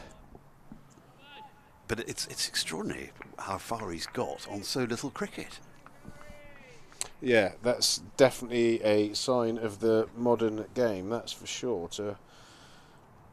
I think was it 6 wickets at 60 when he was picked for England? I mean, it's just almost unheard of. As he bowls a slightly short ball, great footwork from Joe Clarke. He's punched through the offside. A very easy on the eye move. All of his physical movements, the way he swings the bat. Lammy, would you agree? Joe Clarke is very easy on the eye. Yeah, absolutely. Yes, it's a good fluency about his batting. That plays that pretty comfortably. Back to the bowler. I'm just looking every now and again at the Trade Nation win predictor. There's not much need. This is new for this season, and you can find it on the Match Centre. Well, even on day one, when we were 100 for 1 wicket, I think we were up at 87. It must be 125% at least by now. It's 95%. 95% for Somerset. Wow. 1% for Notts, and the draw is 4%. Okay. But well, they've obviously they've been on the Michael Fish app. That some of those percents must be weather predicted. Show Bashir, end of his first over, goes for 2 runs, a tidy start, just trying to feel his way into his spell. Yeah, he went for 4 off his first delivery yesterday evening and then didn't concede any more at all in the 4 that he bowled, or the 3 I should say that he bowled. So some work for him to do today, one imagines. Still Lewis Gregory, who's looking at the ball in an assessing way. Wondered whether he's going to take it to the umpire, but he's decided not to. This will be his 5th.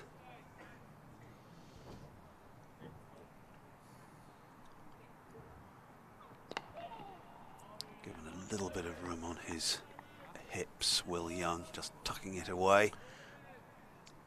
Got another game going on here in Taunton, at Taunton Vale. Somerset women are going pretty well. They've got the Cornish women 60 for 5 after 18 overs, 3 wickets for Nicole Harvey, 2 wickets for Lola Harris. 1 slip. Sure, 5 wickets would be snapped up here, wouldn't they? I mean, hey, them. What would the bowlers give for 5 wickets? Absolutely, just the 1 so far this morning. You've got a slip taken out and put into mid-wicket as Gregory bowls again. They look pretty composed, these 2 batters. Both key wickets, Clarke and Young. The openers have gone, but there's more work for Somerset to do. Not in particularly bowler-friendly conditions. Although Craig Overton made the very most of them earlier today, and culminating in that wicket of... With swing and carry, the swing and carry today, so I think there's enough for the bowler to keep them interested. What you don't want to see is the ball sort of bouncing twice to the keeper, or the wicket losing pace, which I think that becomes very difficult. If the ball's carrying and the ball's got a bit of shape on it, a false stroke, you'll get the edge. So I think there is enough there. The odd one's doing a bit. It's just about that patience and I suppose a bit of mental fortitude just to keep believing that you can take a couple of wickets in succession. Lewis Gregory going short, and that's not the place to bowl to Joe Clarke. He absolutely murders anything back of a length. Has done his whole career. He moves into the 20s. I have to admit, my last couple of seasons in my career from a bowling perspective, I used to have a look at the rota. Bowling at 9 AM in the nets at Trent Bridge. Clarke and Duckett. Oh, Lammy. I tell you what. There's a few wickets from time to time, but the run rate was high. And as we know, there weren't too many balls left from the left-hander Duckett. He's certainly made himself into a fine player. He has, very much so. Saw him get 100 here for Northants quite early in his career. That was Northants, their rather fleeting time in Division 1. They went up and went straight back down again that season. But he's a very watchable batter, Ben Duckett.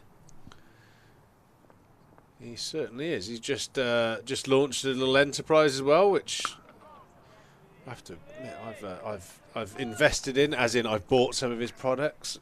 He was, I think, I'm assuming he must have been the driving force behind the bucket hat the England players were wearing. Okay. Duckett's buckets, a very very catchy little duck logo on these nicely made bucket hats. So I bought a couple of those for me and me lads for the summer. Duckett's buckets. So if you do need a new bucket hat this summer for your watching of the game, I urge you to go over to that website. You'll find an array of colours and a very cute little duck. Like the batter, he's very cute as well. He's a lovely lad. Excellent. Shoaib Bashir then is going to continue. And Will Young on strike. Short leg for company. Plus the skipper at slip.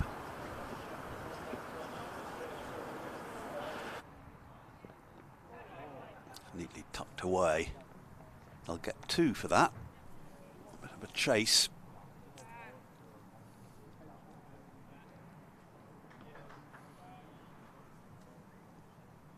Still overcast over Taunton at the moment, and over the Quantocks beyond us in the distance. Not quite such a beautiful day as yesterday was, but no threat of rain.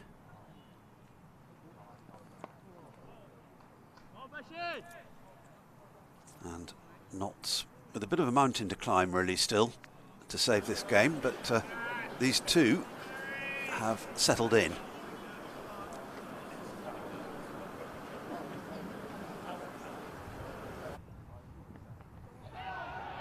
Attempted sweep and half an appeal.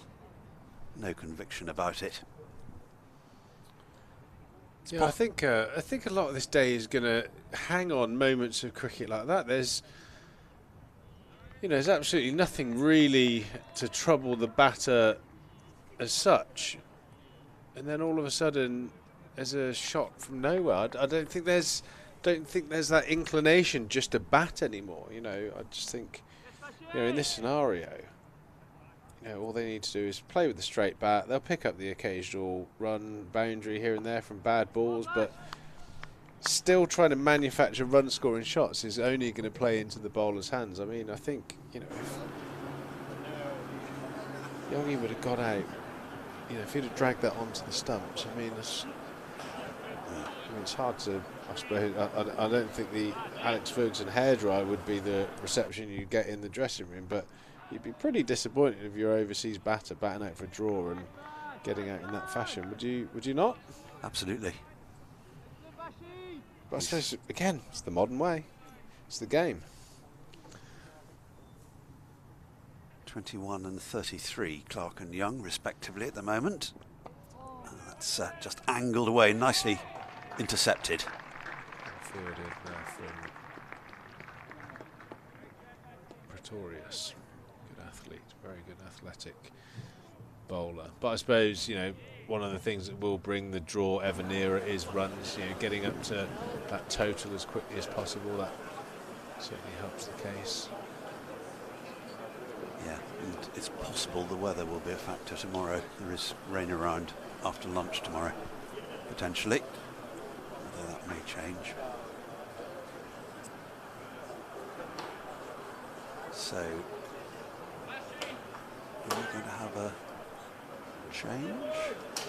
No, not yet. Still Josh Davey. Oh no, it is Josh Davey changing ends, in fact, because he's coming in place of Lewis Gregory. A little switcheroo. couple of overs this morning, so this is going to take a break. I think this is probably the preferred end for Josh Davey. He's got a wicket in the bag already from yesterday evening.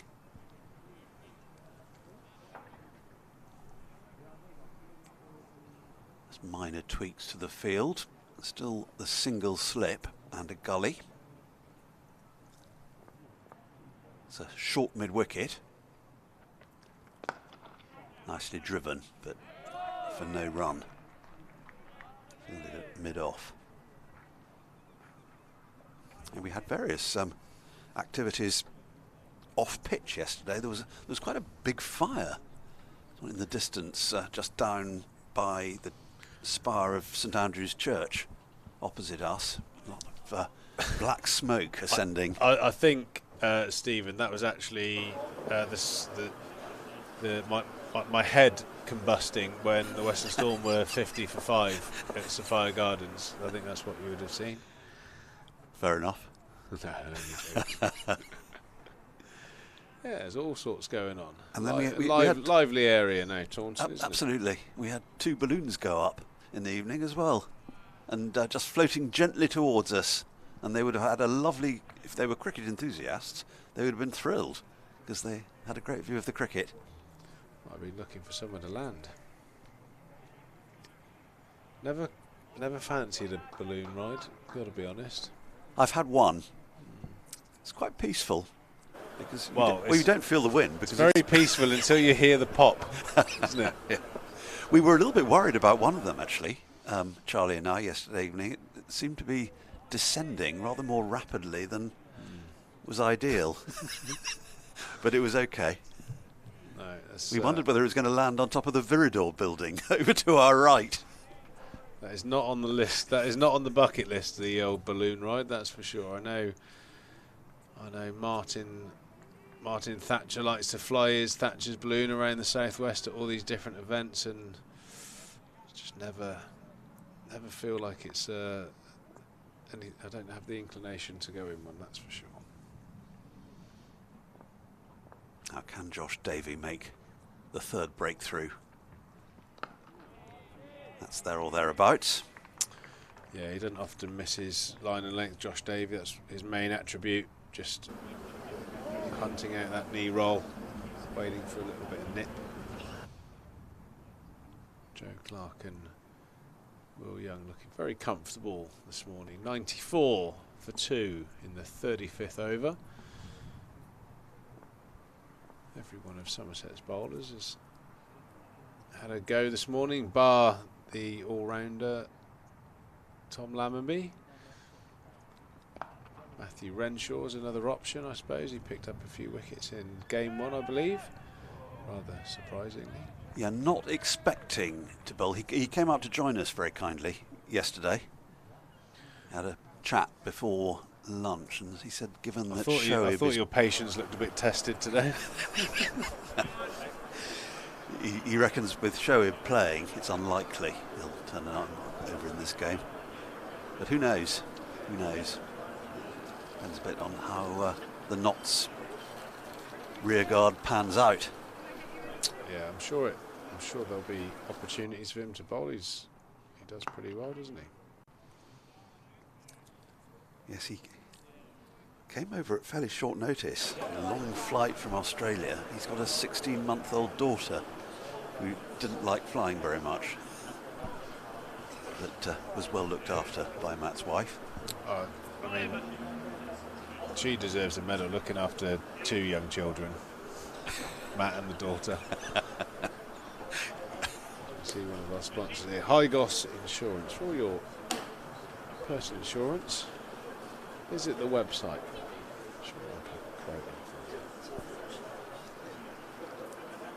Certainly need to do your shopping around with insurance these days. I mean, hey, it's all creeping up. I had a car renewal the other day. I've had a nice, clean, troublesome or trouble-free year, and hundreds of pounds extra they want this year. There's a lot of skyrocketing going on, isn't there, on that front? Yeah, I suppose.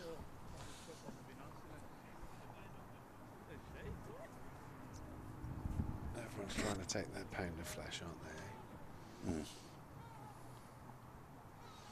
I think really car insurance should go down because we're not going to have any petrol before long. Well, with all the scrapping that's going on in different parts of the oil-rich world. yeah, it's a frightening time, isn't it? Might have to get back on that bike, Lammy. Get the old Pinarello loosened up. Might have to go in for a service. Anyway, Bashir toiling away here. 5.5 overs gone. He's very miserly, only going for 9 runs, but he'd certainly like to pick up a wicket at some stage. Got the wicket of Joe Clark out of nowhere in the first innings, almost the catalyst for Nottinghamshire's collapse. He's in the groove, isn't he, Shoaib? Yeah, he does look in very, very good rhythm.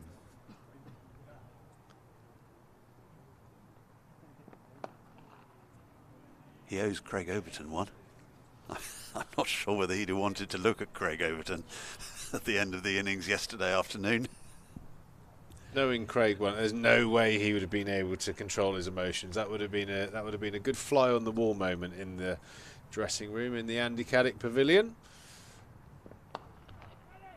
Didn't quite time that as he would have wished. Will Young. I think, yeah, if you video recorded it and child safed it, there'd have been more beeps than a drive round Mumbai. Knowing Craig. It's extraordinary what the game can do, isn't it? And all he needed to do, he had to face 5 deliveries. It was a single off the first ball of the over. And he dealt with 4 of them, I think, or certainly 3, perfectly sensibly. And then suddenly, a moment of madness. Just a brain fart, wasn't it? There's the St James Church. Simple. That's where Sean was trying to hit that ball. It was. Up there. As Vic Mark comes in, he's going to join you, I think, Lammy, for the last half an hour, if I'm not mistaken. He's sharpened his knife to slice the Battenberg, obviously in his favour. I look forward to sharing that with you at lunchtime, Lammy. Excellent. Still Josh Davey with the Marcus Trescothick pavilion behind him. One of numerous pavilions on this ground at Taunton. And the most modern. Will there be a single for that? No. Intercepted by Pretorius at mid-on, running round. Yeah, the Marcus Trescothick Pavilion was completed around 5 years ago, maybe a little bit longer, but is the most modern building on this ground. Better build another one soon then. It's when you started, Vic. Yeah. Was the architecture completely different?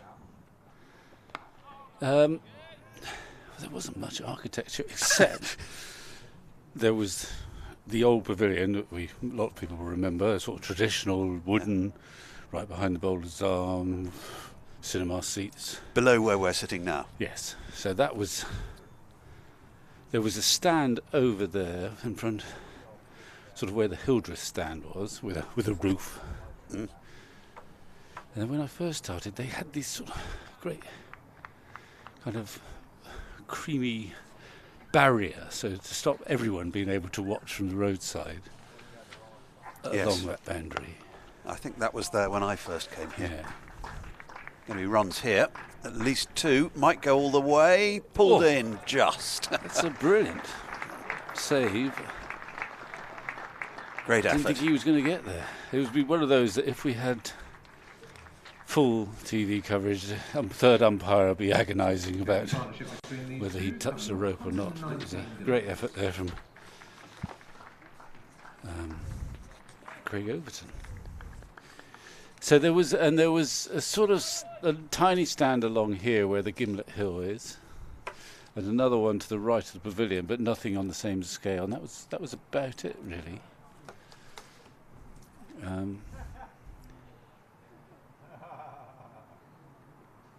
When I first came, of course, there was the dog track as well. Yeah, indeed, the greyhounds. Yeah, the greyhounds would happen on whatever nights, and you'd see the lines, like tiny little railway lines where the hair would be. I don't think I went to the dogs once, but so it's changed quite a lot. I think they used to squeeze about 8,000 into for those, sell-out sort of semi-final knockout matches.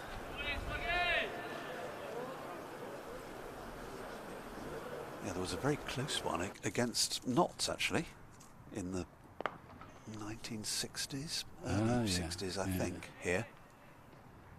Ended Somerset won by virtue of having lost one wicket fewer. Early Gillette Cup games, yeah. And probably no one knew for a long time. I mean, I did talk to someone a while back about how during those days, a bit later, we were in the 70s and John Player League and big crowds for the one day cricket. You'd buy a ticket and it would be like an old sort of bus ticket, sort of, I don't know, inch and a half long and an inch wide, that sort of standard old. And what they used to do, and this was a very respectable person I met, who, over there over on where the flats are, there was quite a tiny little wall, really, nothing very much. And someone who's a pillar of the society, they'd buy a couple tickets, and they'd have a matchbox, and they'd show their tickets and go in, and then they'd put the tickets in the matchbox and throw the matchbox over the wall, and their mates would catch it, and then they'd use the same tickets to come in. Brilliant. and this probably went on for quite a long time. Yeah. I don't think we let them do that nowadays. My father climbed over a wall at Lord's once to get in. Oh, really? Managed. Yeah. God.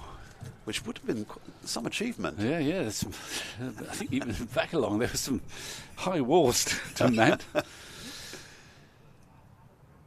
Now then, partnership is looking ominous from a Somerset perspective. We thought show would be quite busy. He's on target, but not getting much spin. There's not much there to be had, but he just needs to keep plugging away. Someone will make a error in a minute, put the pressure on. One might turn. I know. Yes. He's developed a good rhythm, Shoaib, in this spell. Yeah, no, but he's developed a good rhythm over the last 6 months. Absolutely. But after being hit for 4, his first ball yesterday evening, he's hardly conceded a run. Yeah. Well, he's learned so quickly, and one of the things you learn is that you just got to keep the pressure on, give them nothing easy, nothing free, no free runs, and then the pressure builds up, and the chance of a batsman making an error, that will increases. Relieve the pressure a little. Well, it will. It only buys, but I think often when you bowl a slower ball, I think that was a slower delivery. It just drifted down leg side. He's turned a fraction, but he's crossing himself, James Rue. But it was awkward. It was awkward, but he would expect to take that. But yeah, the Gillette Cup launched in 1963, and the game I mentioned against Notts, was that year? The following year, that was 64. Okay.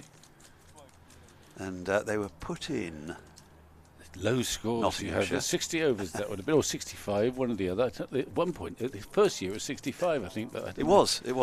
Yeah, Maurice Hill made 100 for Notts, and he later joined Somerset. Yes. Going to find the fielder here. And what was the Nottinghamshire total, do you reckon? 215. Okay, well that would be quite a big score in 60 overs in that vintage, I reckon. Yeah. And Somerset tied it. Graham Atkinson made 69. Roy Virgin and Mervyn Kitchen both got past 40. Oh, they're stalwarts of they were 60s the cricket. openers, weren't they, for a while? Well, Virgin and Kitchen, and after Graham Atkinson retired, as I say, Somerset cricket, all cricket actually began for me, curiously, in 1961. I mean, there was a blank before that, but in 1961, I can tell you a fair bit. Well, no, about, And it the was Ashes, England, Australia, losing at Manchester and all that. And I think that's why I knew a bit about Harold Stevenson we were talking about yesterday. He was captain in 1961, I'm pretty sure. Okay. And the young Kitchen and the young Virgin, Graham Atkinson, stalwart. Bill Alley, of course. Yes. Kim Palmer. What a career he had, Bill Alley. I know, he didn't start playing for Somerset until he was 38. And then kept going till he was about just 50. He just missed out, so we're told, and I'm sure it's true. Famously, the Invincible Australians came in 1948, and Bill just missed out on selection, probably because he said something too wrong to someone. Yeah. So and then amazing, really. He played up in the leagues, and he was signed by Somerset at the age of 38 and played for a dozen years. Yeah. Extraordinary. And in 1961, he scored 3,000 first-class runs, mostly for Somerset. 3,000. Yeah. And he was ahead of his time, in one sense, in that he used to larrup balls, perfectly respectable, over mid-wicket. Well, left-handed, of course. His teammate, Ken Biddulph, said that he had a dab wide of gully, the hook, he loved to hook, and the hoik over mid-wicket. Well, the hoik, the dab, the hook, and the hoik. Yeah, I think he must. Well, that was enough to get him over 3,000 runs in 1961. Yeah, and he did the double one season. Yeah, well, he tiptoed, he bowled seamers. Left arm? No, right arm. Okay. Right arm seamers. I can picture him now. And he was a very accurate, not quick, at the age of 39, 40, 41. Apparently the umpires, you wouldn't hear him. He was light on his feet, even though he's quite a big man. You didn't hear him coming up. And I imagine I did see him bowl, but it's a long time ago. But he was sort of Cartwrighty pace and Cartwrighty type of run-up. He may not. I mean, Cartwright was a genius, but he was in the same sort of mould, hitting the seam, giving nothing away. Probably scored a couple hundreds. He might go in the back a bit. He'd field in the gully. If it went to him, he just caught everything. Not the most mobile. It's a good shot, isn't it? He's just erred a little bit. I mean, these are quality players that Notts have 3 and 4. Clark there was biding his time, but that one was just a little over pitch, round about leg stump. Went wider of the crease there, Davey. But the variation didn't help him. He lost his line fractionally, and it's beautifully put away by Clark. It's good placement, wasn't it? Yeah, I mean, not trying to hit it too hard. It's a short boundary down there anyway. And quite a quick one now. The season Bill Alley got the double, David Foote wrote in Sunshine, Sixes and Cider. I'll come back to that.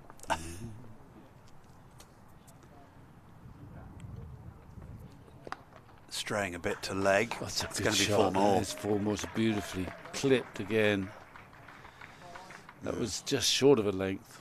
You thought that was a single, really, that sort of delivery, but he's hit it so sweetly and just a little bit dead square, so it's avoided that long leg field, and he's got another boundary. So it was inch perfect placement again. Yeah. Between high quality shot. But yes, so David Foote wrote of Bill Alley the season he did the double. The season belonged to his convivial presence. The crease was his God-given territory. He occupied it with the mannerisms of a lusty, lovable black sheep squire. Well, dear David Foote, what a wonderful journalist. What a wonderful man, really, who graced the press boxes of Somerset for many, many decades. Bill, Bill would talk, apparently. He'd go to the crease and he'd just be nattering away to keeper, bowlers, fielders, and as he did more or less when he was umpiring, he just chatted away. And I think some sides eventually decided, I tell you what we'll do, we'll just ignore him. We won't talk to him. And he won't like it. And I don't think he did. But that was one tactic they used against him. Just don't talk to him. Don't talk back to him. He'd still witter on. What are you doing? Why are you talking to me today? What's going on? And I think he'd have sort of wonderful theatrical duels with Fred Truman. Fred would bounce him, and they'd sort of line up to sort of have a, but it was all in jest, I think. There's a rather lovely story about Fred Rumsey and Fred Truman. Right, yes. Shoaib Bashir is continuing and still very tight. He's just pinning the batters down, is Shoaib.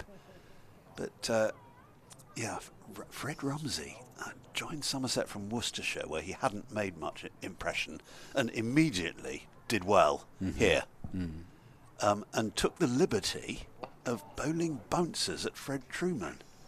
Which wasn't often done. And Truman walked down the wicket and said, "Dost thou want to die, Rumsey?"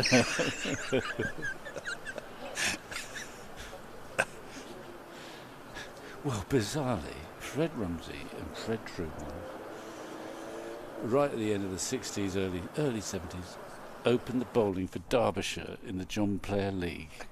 I'd forgotten that. Yes, they did. Yeah. And I'm sure they got on famously after, even though Fred bounced him. Well, one Fred bounced the other. Bill Alley became a very good umpire. Yeah.